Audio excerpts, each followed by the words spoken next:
Today, I would like to talk about flow. It's one of my favorite subjects. Heck, I was in a state of flow this morning, and I'll explain that to you in a minute. Flow is a state of mind that occurs when somebody's totally immersed in an activity, being creative or a sports activity or a certain task, and you don't even notice the time passing. You're completely in the zone or in a flow. It's a wonderful feeling, really.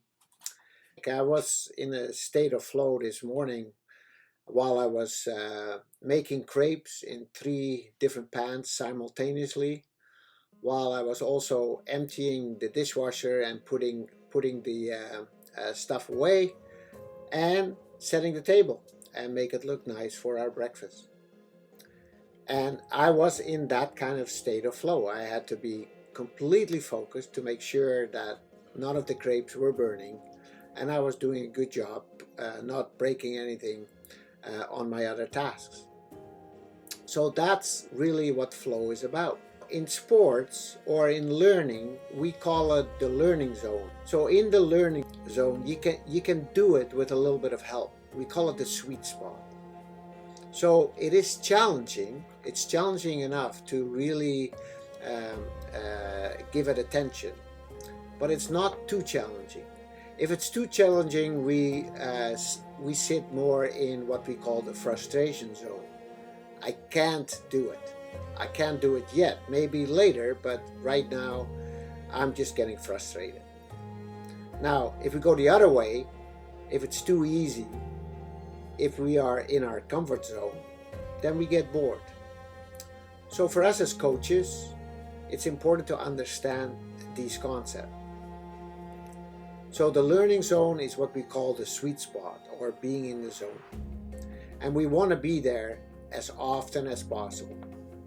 Let's look at an activity that we're coaching. We have a game-based activity where we're looking to get behind the defense with a pass. So we have to make runs behind the defense, and the pass has to be made at the right time, and the run has to be made at the right time, so we're not going offside. Now, if that gets too easy, if the players get too much success, it's impossible to defend it, then we can level it up. We can say, okay, from now on, that pass behind the defense has to be one touch. Or it has to be one touch and to the third man, depending on what kind of challenge the players need to stay in that zone. Now, this can be a team constraint, or it can be a constraint for an individual player. Now, if the task is too difficult, we can say, okay, we'll simmer it down a bit. You're not only allowed to get behind the defense with a pass and a timely run, you can also get behind with a dribble. So we give them more options and still enough challenge to stay in that learning zone. So that's how leveling up and simmering down goes. Video games are built on that. If you get too good for level 1, then you bump up to level 2. And if you're getting too good there, you bump up to level 3. So every time we level up and we make sure we stay in that learning zone that challenges us.